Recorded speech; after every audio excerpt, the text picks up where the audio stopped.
감사드립니다. 오늘 말씀 마태복음 27장 66절로 28장 15절 말씀입니다. 마태복음 27장 66절로 28장 15절 말씀입니다. 신약성경 52페이지에 있습니다. 마태복음 27장 66절로 28장 15절까지 말씀.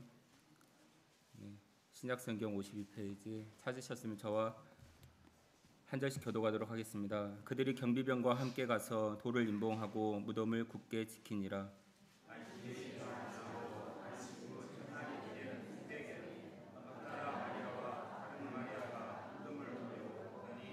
큰 지진이 나며 주의 천사가 하늘로부터 내려와 돌을 굴려내고 그 위에 앉았는데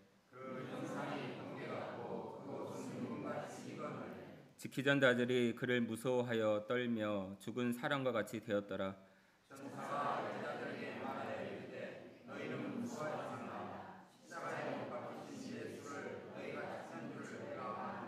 그가 여기 계시지 않고 그가 말씀하시던 대로 살아나셨느니라. 와서 그가 누우셨던 곳을 보라.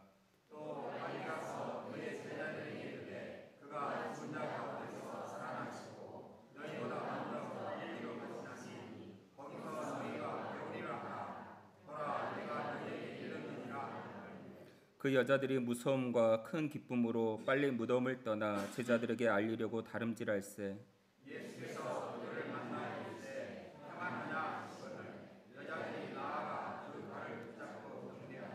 이에 예수께서 이르시되 무서워하지 말라. 가서 내 형제들에게 갈릴리로 가라 하라. 거기서 나를 보리라 하시니라.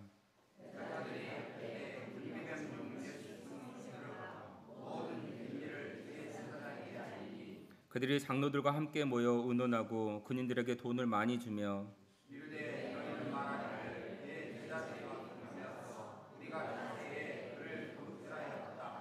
만일 이 말이 총독에게 들리면 우리가 권하여 너희로 근심하지 않게 하리라 하니 군인들이 돈을 받고 가르친 대로 하였으니 이 말이 오늘날까지 유대인 가운데 두루 퍼지니라. 오늘 본문 말씀으로 담임 목사님께서 말씀 증거하실 때 큰 은혜 받으시기 바랍니다.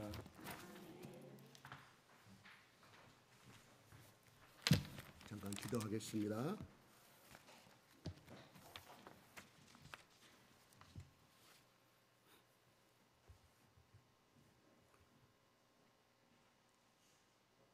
하나님 아버지,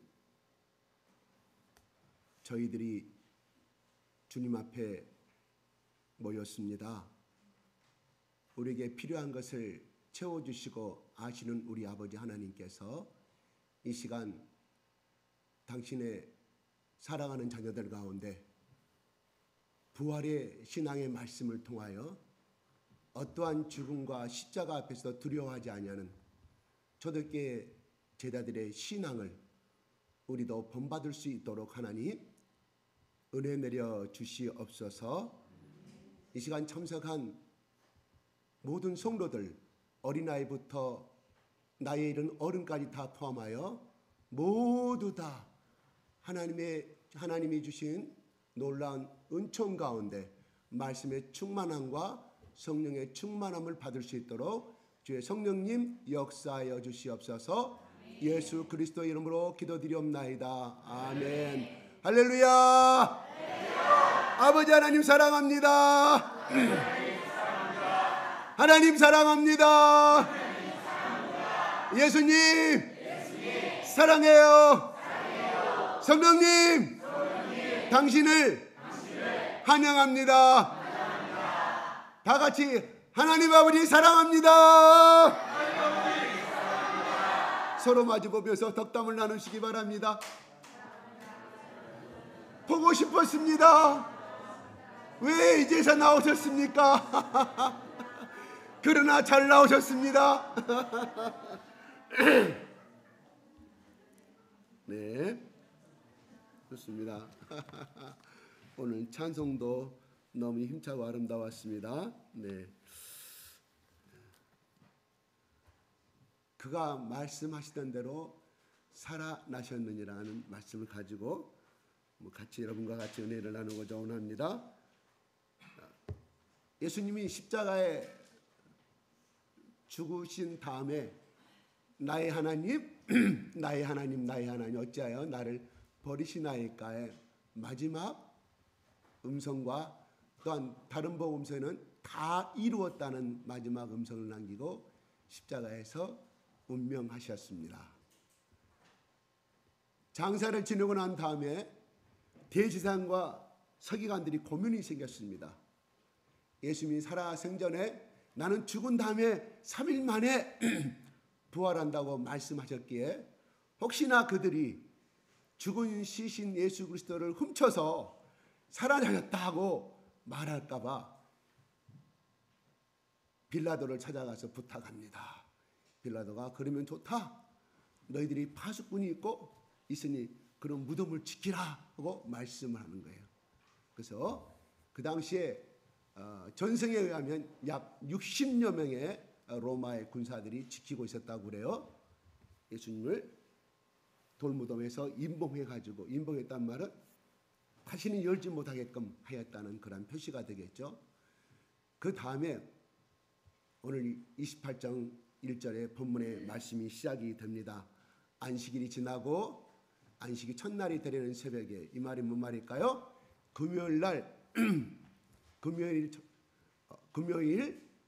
안식일이 시작되기 전에, 그러니까 오후 3시부터 오후 6시 사이에 예수님이 돌무덤 속으로 장사가 지난 다음에, 그때가 금요일이라 이런 말이에요. 그러니까 안식 후 첫날이라는 것은 지금 현재의 기준으로 주일날 일요일 아침 새벽이 됐다 이런 말입니다.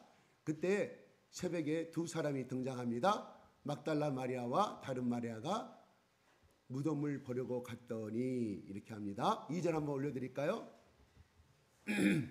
시작.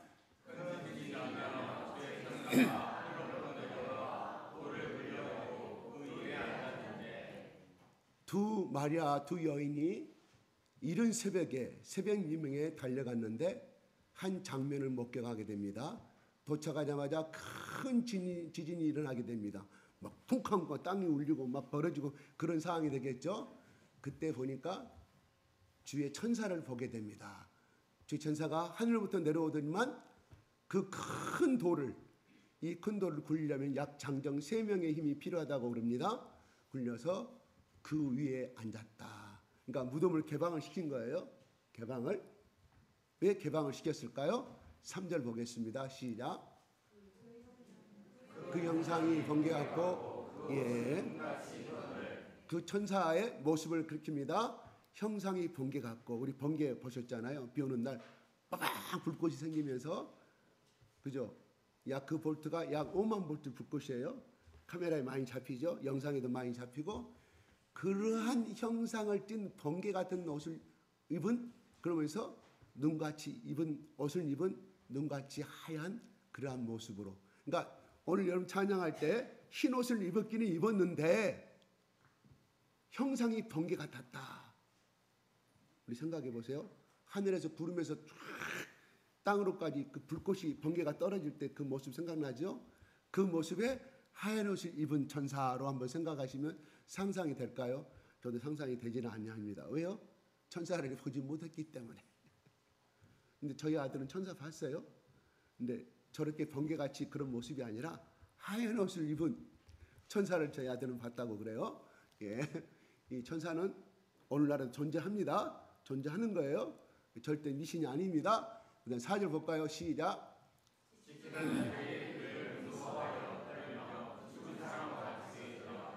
60명의 군인들이 지진이 나고 번개 같은 이러한 형상을 입은 갑자기 주위가 하나졌을 거 아니에요.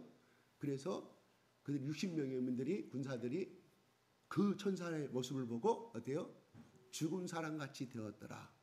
한 번도 보지 못한, 두 번째는 죽은 사람이 있다는 것은 두려움을 말하게 됐죠. 자기 생명에 대한. 세 번째는 자기들의 죄가 드러남에 대한 두려움으로 해석을 볼 수가 있을 것 같아요. 그 다음 5절 보겠습니다. 천사가 뭐라고 말합니까? 시작.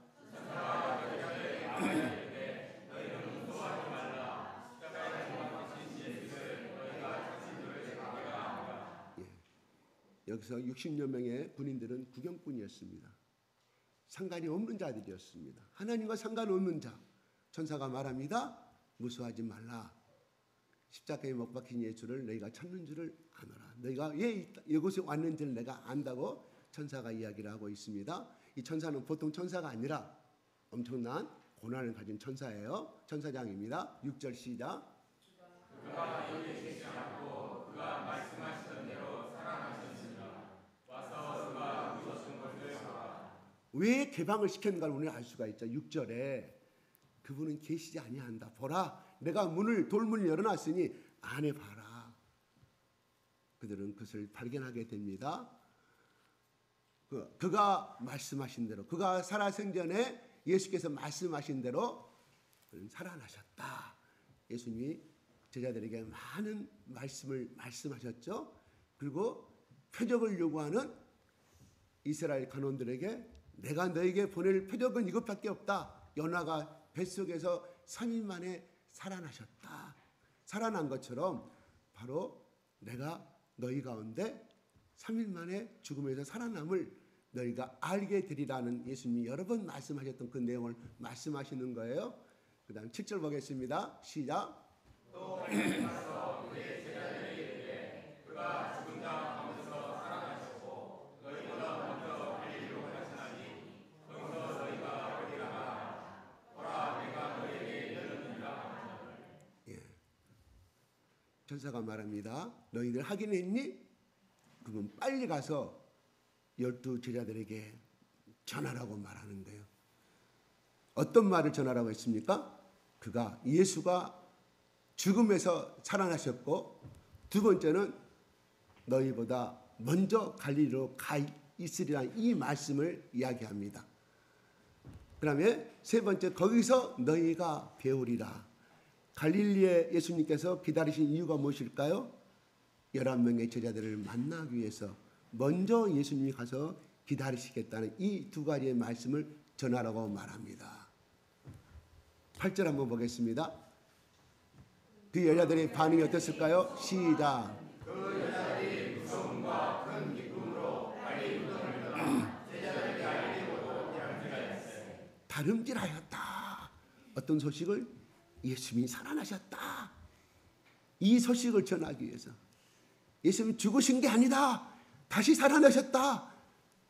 이 말씀을 전하기 위해서 그들은 달려가기 시작합니다. 9절 보겠습니다. 예수께서 그들을 만나 이르시되 평안하냐 하시되 제자들이 나아가 그 발을 붙잡고 경배하니 달려가고 있는데 예수님이 중간에 딱 그들의 발걸음을 멈추셨겠죠. 평안하냐? 평안하뇨? 너희 지금 평안을 갖고 있느냐? 이런 말이 아니라 이 말은 다시 말해서 평안을 갖기를 축복하노라 이런 말이에요.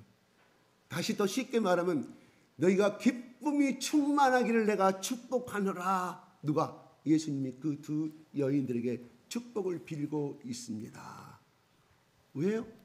기쁨이 충만하기를 너희에게 축복한다는 이 말씀하셨을까요?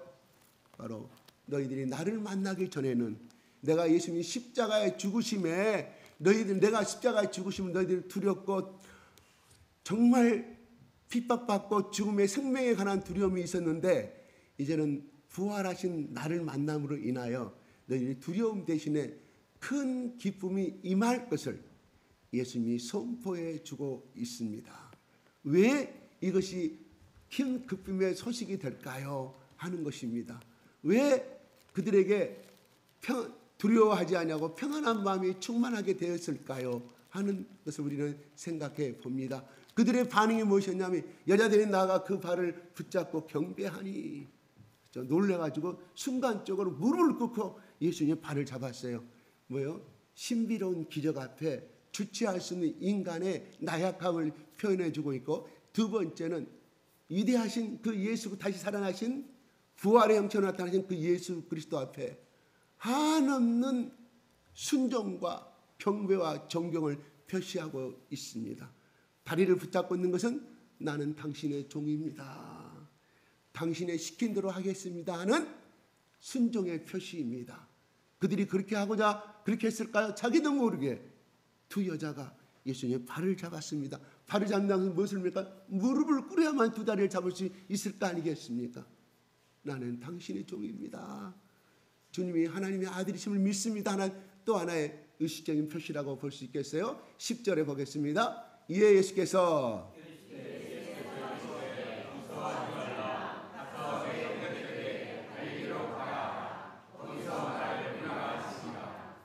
무서워하지 말라. 너는 빨리 가서 내가 살아난 것과 두 번째 내가 갈릴리에서 기다리고 있을 테니 갈릴리에서 만나자고 말씀하는 거예요. 왜 예수님은 갈릴리에서 만나자고 말씀하셨을까요? 예루살렘에서 갈릴리 가기려면 엄청난 시간이 걸리는 곳에 왜 갈릴리에서 만나자고 하셨을까요? 하는 것이에요. 그냥 내가 지금 여기에 빈 무덤에 내가 서 있을 테니 너는 빨리 가서 11명의 제자들 문고리 꼭꼭 잠그고 자기들을 체포하지 않을까 두려움 속에 들어있는 그 제자들에게 야 무덤으로 오라고 말씀하시지 왜 갈릴리 그 먼 곳까지 다시금 만나자고 말씀하셨을까요? 하는 겁니다. 이게 예수님의 놀라운 응답의 비밀이 들어 있습니다. 제가 오늘 지금 주일예배들하고 같이 우리 주일학교 학생들하고 같이 예배 드리다 보니까 말씀을 짧게 곱게 끝내야 됩니다. 마음이 급합니다. 근데 우리 주일학교 학생들 한 사람도 지금 눈 감지 아니하고 전부 다 저에게 집중하고 있어요. 처음부터 이렇게 보니까 놀라운 역사를 이루고 있습니다. 하나님 성령께서 저들 가운데 기름 부어 주시옵소서. 아멘. 예수님이 요한복음 20장 22절에 부활하신 다음에 제자들 가운데 나타나서 숨을 내쉬면서 그들에게 말합니다. 숨을 내쉬면서 성령을 받으라. 다른 말 하지 않았어요? 성령을 받으라. 그 말씀대로 사도행전 2장 4절에 그 역사가 나타남을 우리는 보게 됩니다. 그들이 온 힘을 다해 기도할 때 마가다락방에서 120명의 제자들 가운데 성령이 불같이 임하게 됨을 그들은 체험하게 됩니다. 바로 예수님이 부활하셔서 요한복음 20장 20절에 그 말씀이 곧 예수님이 승천하신 다음 10일 후에 이 땅에 40일 동안 계시다가 부활하신 다음 그러니까 오순절날 10일 후에 승천하셔서 그들이 성령을 받게 된다는 사실이에요. 왜 예수님은 제자들을 모아놓고 성령을 받으라고 말씀하셨을까요? 이게 중요한 것입니다. 예수님은 이 제자들 가운데 갈릴리에서 만나자고 하신 이유가 있었습니다. 왜요? 갈릴리는 그들의 사랑과 추억이 3년 반 동안 얽힌 곳이었습니다. 그리고 11 제자들이 예수를 처음 만나게 된 것도 갈릴리 바닷가였습니다. 갈릴리는 우리가 잘 알다시피 아주 촌구석이요 인물이 나올 수 있는 그러한 곳이 아니고 촌사람 중에 촌사람이요 그게 변방 중에 변방의 사람들이기 때문에 같은 이스라엘 백성들 가운데서도 천대받는 사람들이 갈릴리 사람들이었습니다. 그것도 나사렛이란 조그만 동네에 거기에 예수님은 12 제자와 사랑을 나누기를 원했습니다. 바로 내가 너와의 사랑의 관계를 회복시키자는 것입니다. 11명은 다 떠났습니다. 요한 한 사람만 십자가의 밑에서 마지막 숨을 거기까지 지킨 사람 빼고는 나머지 10명은 다 예수님을 떠나고 말았습니다. 배반하고 말았습니다. 다 심지어 베드로는 3번 저주까지 하면서 자기 생명을 걸고 자기는 결코 그 예수와 함께한 자가 아니라고 고백했던 베드로만 말한 것이겠습니까? 아니올시다. 나머지 11명을 대표하는 것이 베드로의 고백입니다. 예수님은 거기서 만나고자 하였습니다.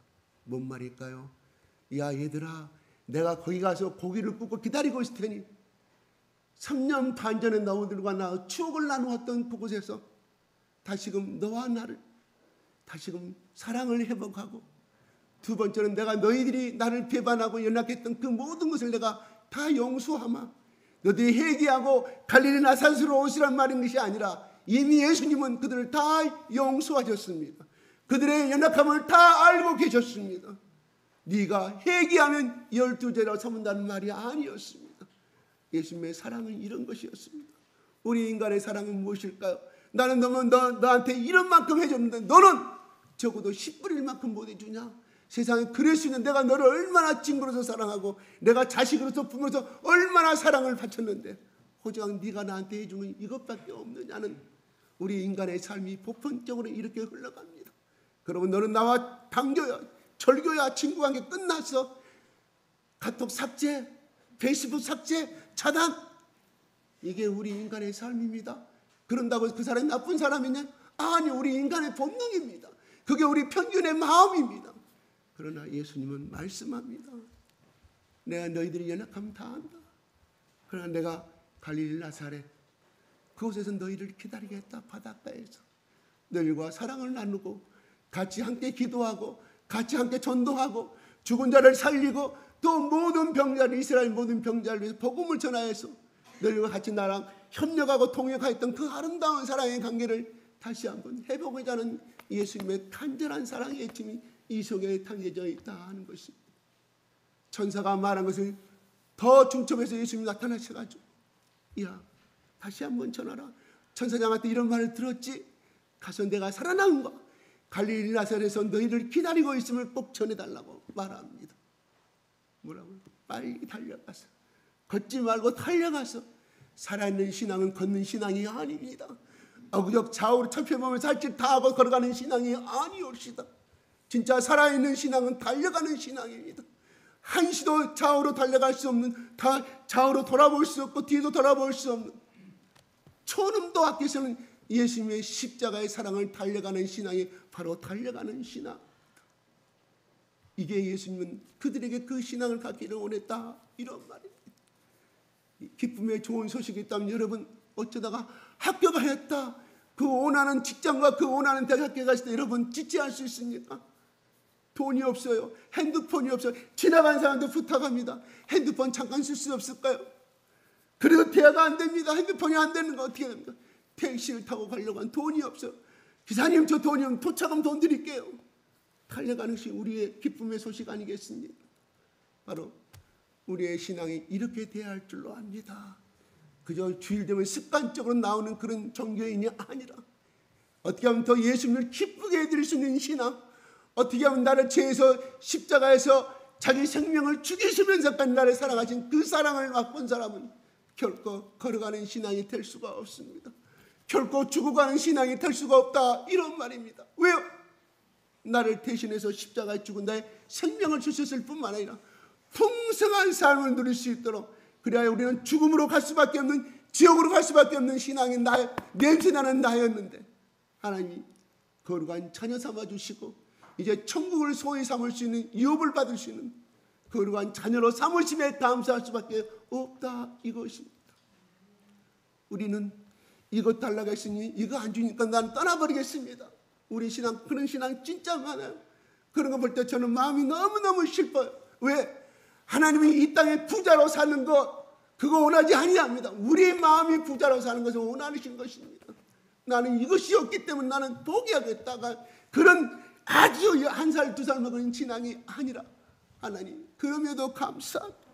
하나님 그럼에도 나를 하나님의 자녀 삼아주시고 내가 죄악으로 죽을 수만 추악한 나를 살리심으로 인하여 나를 하나님의 거룩한 자녀 삼아주심을 감사하니 내가 살아도 주를 위해 살고 죽어도 주를 위해 사는 이런 신앙의 결단까지 여러분 다 가지시기를 예수 그리스도 이름으로 축복합니다.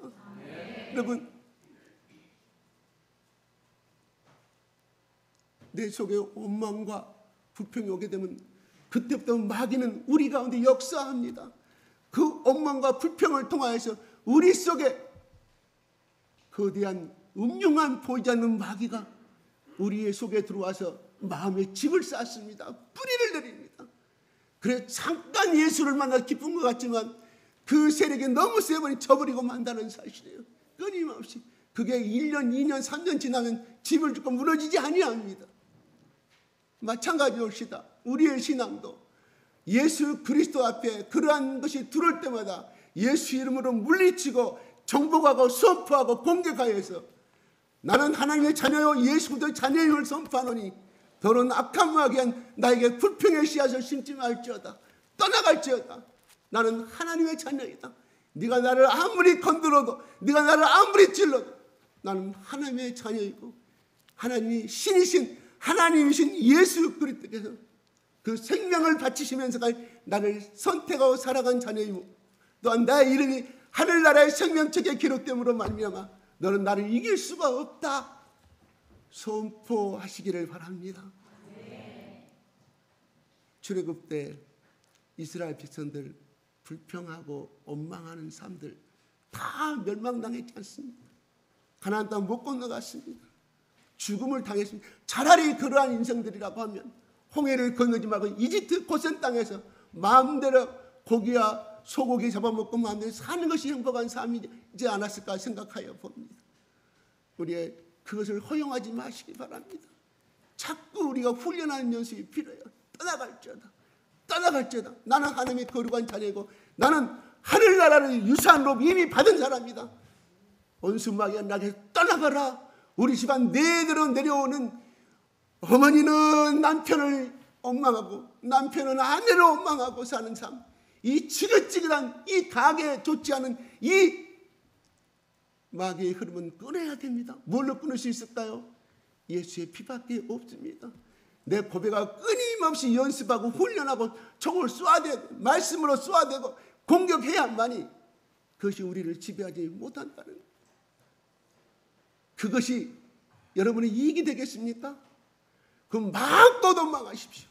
여러분의 부자가 되는 길입니까? 여러분의 자녀가 잘 되는 길입니까? 여러분의 가정이 성공하는 길입니까? 마음껏 하나님을 원망하세요. 사탄은 하나님을 원망에 만들어요. 그래서 점점점 수렁통이 빠져가게 되고 가정 속에 분란만 생길 수밖에 없습니다. 이게 왜 모른다? 알고 계시잖아요. 우린 거기 공격에 치면 안 됩니다. 하나님이 우리를 풍요로운 삶을, 생명을 얻고 풍요한 삶을 살기 위한 것은 바로 그런 것이에요. 무슨 그냥 큰 업체에 성공해가지고 그러면 예수 믿는 사람 그러면 전부 다 삼성 들어가 버리면 예수 안 믿는 사람은 어떻게 하란 말이에요? 불공평한 하나님이라고 하지 않겠습니까? 세상은 공평합니다. 실력대로 들어가는 거예요. 내가 노력한 만큼 들어가는 거예요. 내가 거기에 못 들어간 그만큼 노력을 안 했기 때문에 못 들어가는 거 아니겠습니까? 그렇잖아요. 무슨 예수님이 요술방망입니까? 아니옵시다. 하나님은 눈물 흘리며 씨를 뿌린 자는 기쁨을 거둔다고 말씀하셨어요. 끊임없이 예수 그리스도 우리께서 우리 예수 그리스도란 이 무기를 주셨으니 끊임없이 우리가 노력하고 또한 공격하고 우리 조상 대대로 내려오는 이 모든 것 정말 끊어버릴 수밖에 없는, 왜 우리 집안이 이렇게 살 수밖에 없는가? 알잖아요. 그것을 계속해서 우리가 침묵하고 살아간다고 하면 우리는 마귀의 밥이 될 수밖에 없다. 이런 말이에요. 만약에 이 두 마리아, 두 여인이 예수님의 그 소식을 듣고 무덤가에 있었다고 하면 그는 365일 비가 오나 눈이 오나 무덤가에서 날마다 슬퍼하며 인생 패가 망신하고 말았을 거라 사실입니다.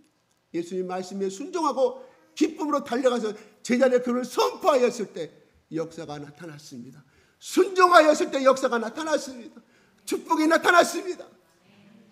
그들 가운데 두려움이 물러나고 평안이 임하고 예수님을 위해서 나는 살 수가 있다는 담대한 믿음을 가짐으로 말미암아 그들이 복음을 전도했을 때 3,000명, 5,000명의 놀라운 구원의 역사를 이루었음을 우리는 사도행전을 통해서 너무나 잘 알 수가 있다. 이런 말. 마귀의 음성에 치지 마시기 바랍니다. 나에게 손해입니다.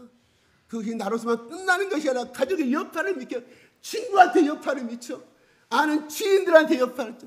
그 사람은 트러블 메이커가 된다는 사실이에요. 그러나 내 속에 예수의 사랑과 충만한 임한 사람은 그 사람은 가는 곳마다 피스메이커가 되는 거예요. 피스메이커. 와, 저 사람 만나면 뭔가 밝은 기운이 흘러. 저 사람 만나면 내가 못하고 내가 내 단점인지를 알면서도 그 사람 나한테 끊임없이 좋은 점만 이야기해줘. 장점을 이야기해줘. 단점을 뻔히 알면서도 끊임없이 나에게 피드백 시켜주면 그 사람 만나고 싶을 마음이 생기겠어요? 안 생기겠어요? 자꾸 그 사람 만나고 싶죠. 그런데 어떤 친구를 만나면 끊임없이 나에게 단점을 지적하고 끊임없이 이 세상에 대해서 자기 삶에 대해서 불평을 심어놓는 사람 만났을 때 여러분 다시 만나고 싶던가요? 안 맞는 거죠. 우리는 예수님이 이 땅에 화목제물로 들어가셨다고 말합니다. 화목을 할 자. 예. 온수 하나님과 우리 인간은 온수 관계에 있는데 하나님께서 예수 그리스도께서 친히 그거를 두 하나님과 우리 인간이 하나가 되고 평화로운 존재가 되고 한 인생을 되게 하기 위해서 예수님이 대신 십자가에 죽으셨다. 이게 화목제물이에요.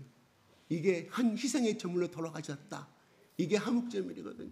바로 하나님이 우리를 통해서 부르신 이유가 이 땅에 살면서 화목의 제사, 화목의 메이커, 화목의 평화와 사랑을 심어주는 그 역할을 하기 위해서 우리를 부르신 줄 믿으시기 바랍니다. 네. 예수님은 갈릴리 나사렛에서 야, 너희들이 믿음을 회복하고 아직까지 너희는 나를 배반하였지만 나는 너희를 사랑한다. 만나자. 그래서 다시 한번 하나님을 향하여 다시 한번 출발해보자. 다시금 손을 잡고 이 땅에 죽어가는 영혼들에게 이 땅의 억압과 또한 가난과 저주 속에 물려있는 살아가는 저 이스라엘 백성들을 향하여 아니 더 나아가서 저 세계 온 민족을 향하여 그들의 가난을 벗겨주고 그들의 저주를 벗겨주고 그들의 원망을 벗겨주고 하나님께서 원래 아담과 이브가 죄를 범하기 전에 그 에덴의 동산 저주받기 전에 그 아름다운 세상을 마음껏 누리도록 하자. 다시 말해서 아담의 죄짓기 전에 형상의 회복이에요. 그 형상은 누구예요? 하나님을 닮은 형상이라 이런 말이에요. 죄가 없는 것, 고통이 없는 그러한 모습으로 내가 그렇게 살기 위해서 이 땅에 왔으니 너희들도 그 땅에 이 땅에 죽어가는 영혼들을 위해서 그렇게 삶을 누려보자. 주는 사람이 되어보자고 예수님이 그들을 초청하고 있다. 이런 말입니다. 부활의 예수는 500명의 제자들에게 나타나셨고 수많은 사람들에게 증인들에게 나타나셨습니다. 40일 동안 예수님이 왜 그냥 돌무덤에서 나왔으면 새벽 미명에 아무도 모르는 곳에 그냥 하늘로 뻥 올라가 버리지. 그렇게 다 보여주셨을까요? 인간은 봐야만이 믿을 수 있기 때문에. 예수님이 부활해 다시 살아났던 이유는 뭐냐? 바로 내가 이 땅에 살면서 나를 믿으면 영원한 생명을 얻고 너희 저주와 모든 것이 해방이 되고 이제는 하나님이 아담과 이브가 누렸던 행복한 자녀가 될 수 있음을 선포하는데 그것이 사실임을 증거해 주기 위해서 부활하셨습니다. 그 말은 또 무엇을 의미하느냐?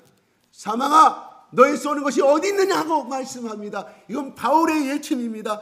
좀 올려주십시오. 고린도전서 15장 56절 58절에 한번 올려주시고 같이 한번 읽어보겠습니다. 시작.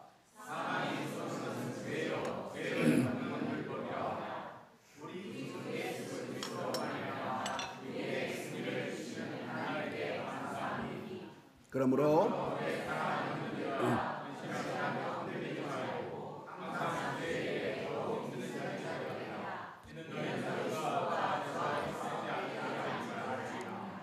바울은 예수를 만나기 전에 고백합니다. 나는 내가 원하지 않는 죄를 범한다. 나는 이 죄를 범하고 싶지 않아. 또 그 다음날 똑같은 죄를 범한다.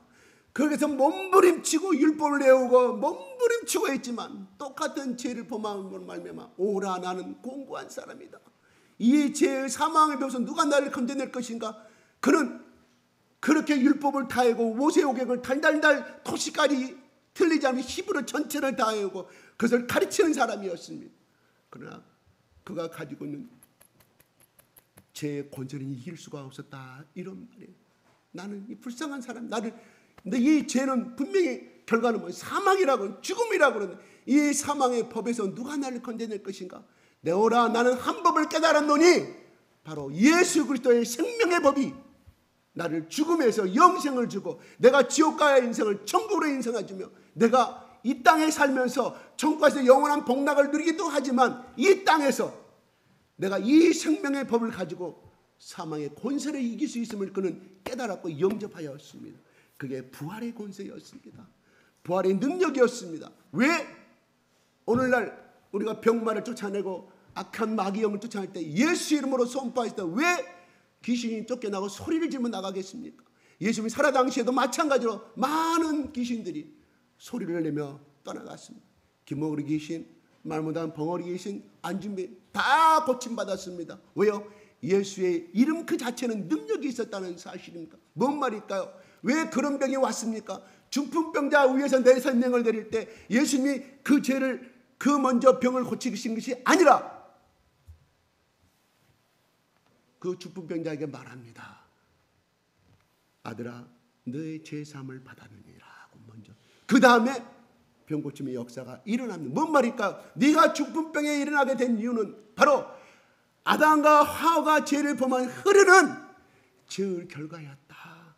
그러면 네가 고침받기 위해서는 먼저 이 죄사함을 먼저 받아야만이 이 육신의 질병이 고침받는다는 사실을 의미하는 거예요. 예수님이 선포한 대로 이루어졌습니다. 왜일까요? 그는 하나님의 아들이기 때문에 그랬을까요? 예, 맞습니다. 그러나 그는 예수님은 사망의 권세, 사탄이 주는 권세를 이미 가졌기 때문입니다. 그래서 우리 속에 이 예수가 계심으로 말미암아 오늘날에도 2000년 전에 일어났던 그 사건의 병 고치는 사역의 역사가 오늘에도 많은 믿음의 사람들 통해서 그 증거가 일어나는 거 아니겠습니까? 우리 속에 이 예수, 최곤능 목사가 이야기합니다. 우리 가운데도 우리 성도 가운데 최곤능이 있습니다. 우리 최곤능이가 이 최곤능 목사처럼 위대한 하나님의 삶의 종이 되기를 내가 예수 그리스도 이름으로 축복합니다. 일제시대 때 국기에 절하지 않는다고, 우상 숭배하지 않는다고, 일본의 신에 절하지 않는다고 잡아갑니다. 고문을 시킵니다. 일본 경찰이 할 때마다 정기 고문 때리고 할 때 얼마나 아팠겠습니까? 최곤능 목사 입에서 나옵니다. 예수, 예수, 때릴 때마다 예수, 예수. 우리는 어떻게 합니까? 아이고 사람 죽어, 나 죽어, 나 죽어. 그 사람 속에서 예수, 예수, 예수. 이놈아, 너는 어찌하여 내가 때리면 때릴 때마다 예수 고백합니다.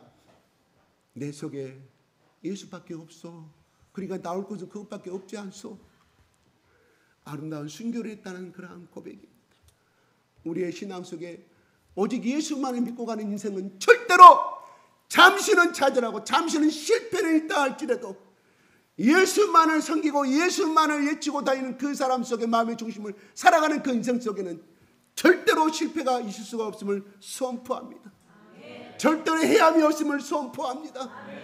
오직 그 예수가 어떤 분이신가요? 사망의 권세를 이기신 부활의 권세 예수이기 때문입니다. 이 예수가 여러분의 마음 가운데 24시간 살아있기를 예수 그리스도 이름으로 축복합니다. 더 성공한 사람 되기를 원하십니까? 나는 왜 이렇게 머리가 미련할까? 그건 어쩔 수가 없어요. IQ가 그렇게 되니까. 그러나 하나님의 방법이 또 있습니다. 하나님은 미련한 자를 선택하사 지혜 이른 자를 미련케 하신다고 해요. 뭔 말일까요? 하나님이 그 속에 지혜의 영을 심어주고 지식의 영을 심으면 그 사람이 알지만 상대가 알지만 나보다 머리끼가 훨씬 더 좋지만 그 사람의 뺨을 치는 은사의 능력을 주시겠다 이런 말이에요.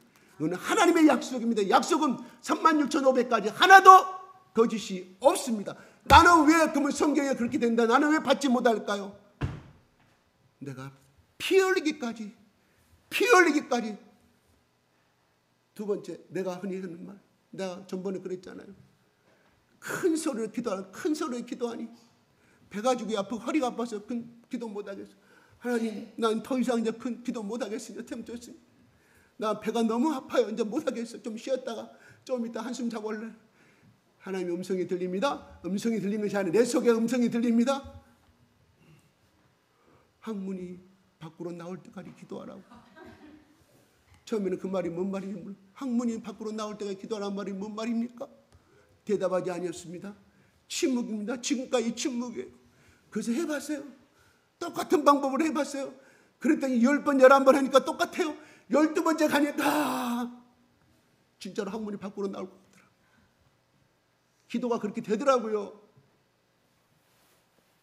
아직은 거기에 하면서 지금 아직 응답 못 받았어요. 항문이 밖으로 날 때가 기도했는데 아직 응답 못 받았어요. 뭔 말일까요? 더 기도하라는 뜻이겠죠. 마찬가지입시다. 하나님, 여러분 지혜가 부족하십니까? 나는 아무리 해도 수학은 안 따라주고 그래요. 그거는